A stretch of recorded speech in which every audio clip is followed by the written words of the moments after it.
నమస్కారం మిత్రులారా. ఈరోజు అన్ని వార్తాపత్రికల్లో వడదెబ్బ మృతులకు 4 లక్షల పరిహారం అని అయితే ఇచ్చారు మిత్రులారా. మరి ఈ 4 లక్షల పరిహారం ఒకవేళ వడదెబ్బతో ఖచ్చితంగా మరణించినట్లయితే వారికి ఏ విధంగా నష్టపరిహారం రావాలని అయితే మీకు వార్తా కథనం చూసి మీకు తెలియజేసేటువంటి ప్రయత్నం చేస్తున్నాం మిత్రులారా. ముఖ్యంగా మన గ్రామాల్లో ఇప్పుడు మే నెలలో ఎక్కువగా వడదెబ్బతో మనం ప్రతిరోజు చూస్తూనే ఉన్నామాట. వార్తల్లో వార్తాపత్రికలకు ఒకరు ఇద్దరు మృతి అని అయితే ఎండ దెబ్బలకు వడదెబ్బలకనైతే మరి వీరికి నష్టపరిహారం ఏ విధంగా రావాలని అయితే కొన్ని విధి విధానాలతో ఒక వార్తాపత్రిక కథనం ఆధారంగా మీకు వివరించేటువంటి ప్రయత్నం చేస్తాం మిత్రులారా. వడదెబ్బను తెలంగాణ ప్రభుత్వం రాష్ట్ర విపత్తుగా గుర్తించింది. వడదెబ్బ మృతులకు అందించేటువంటి నిధులను 50,000 నుంచి 4 లక్షలకు పెంచుతూ ఉత్తర్వులు జారీ చేసింది. SDRF నిధుల నుంచి బాధిత కుటుంబాలకు సహాయం అందించనుంది. వడదెబ్బను రాష్ట్ర విపత్తుగా గుర్తించడంతో పాటు ఎక్స్గ్రేషియను పెంచడం ప్రజల నుంచి అభినందనలు వ్యక్తమవుతున్నాయని. ఇక వడదెబ్బ మరణాల ధృవీకరణ విధానాలు అయితే ఏ విధంగా ఉంటో చూద్దాం. వడదెబ్బ మరణాల ధృవీకరణకు మండలానికి ఒక త్రిసభ్య కమిటీ ఉంటుంది. అది తహసీల్దార్, వైద్యాధికారి, అదేవిధంగా SI. ఎవరైనా వడదెబ్బతోని మరణిస్తే ముందుగా వారికి అయితే సమాచారం అందజేయాలి మిత్రులారా. వారికి సమాచారం అందించినట్లయితే ఆ వ్యక్తి వడదెబ్బతో మృతి చెందినట్లు ముందుగా వైద్యాధికారి ధృవీకరించిన తర్వాత అనంతరం పోలీసులకు కేసు నమోదు చేసి ఆ మృతదేహాన్ని పోస్ట్ మార్టానికి తరలించాలి. ఆ తరలించినటువంటి నివేదికను వైద్యాధికారి పోలీస్ స్టేషన్కు అందజేస్తే FIR ఆధారంగా వడదెబ్బ మృతిగా నిర్ధారిస్తారు. ఈ నివేదికను తహసీల్దార్ ద్వారా RDOకు, అక్కడి నుంచి కలెక్టర్కు పరిశీలన వెళ్తుంది.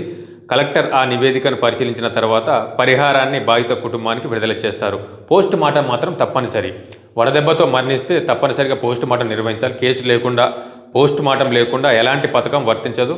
ఎక్కువగా వడదెబ్బకు రైతులు, రైతు కూలీలు, వృద్ధులు, కార్మికులు గురవుతున్నారు. వారు రోజంతా ఎండల్లో పనిచేస్తుండడంతో వారు వడదెబ్బ పట్ల జాగ్రత్తలు పాటించాల్సి ఉందని అయితే ఇచ్చారు మిత్రులారా.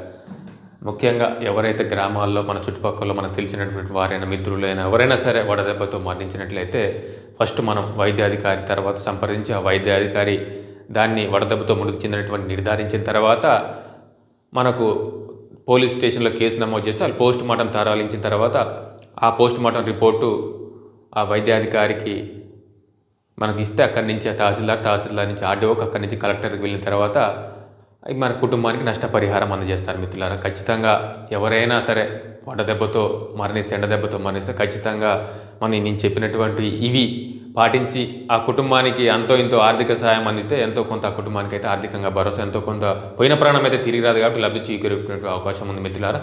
ఇక ముఖ్యంగా వృద్ధులు, చిన్నపిల్లలు ఈ మే నెలలో ఎక్కువగా ఉష్ణోగ్రతలు దాదాపు 45 నుంచి 50 డిగ్రీలు నమోదవుతున్నటువంటి నేపథ్యంలో ఎక్కువ శాతం వీలైనంత వరకు బాడీని డిహైడ్రేట్ కాకుండా, ఎండలో తిరగకుండా, వీలైనంత వరకు సాయంత్రం పూట ఉదయం తిరిగేటువంటి ప్రయత్నం చేస్తూ ఏదైనా పనులుంటే ఉదయం సాయంత్రం చేసుకునేటువంటి విధంగా ఉండాలని అయితే, అదేవిధంగా రాష్ట్ర ప్రభుత్వం కూడా దీనికి మానవత్వ దృక్పథంతో నష్టపరిహారం కూడా వెంటనే వచ్చేటువంటి విధంగా అధికారులు కూడా స్పందించాలని అయితే మనకు దానికి సంబంధించినటువంటి చెప్పినట్లయితే అర్థమవుతుంది మిత్రులారా. ఈ విధంగా మనం ఖచ్చితంగా ఎవరైనా మన దగ్గర పట్ల వడదెబ్బతో మరణిస్తే ఇవన్నీ మనం చేసుకున్నట్లయితే పోస్ట్ మార్టం రిపోర్ట్ మాత్రం కంపల్సరీ ఉండాలి.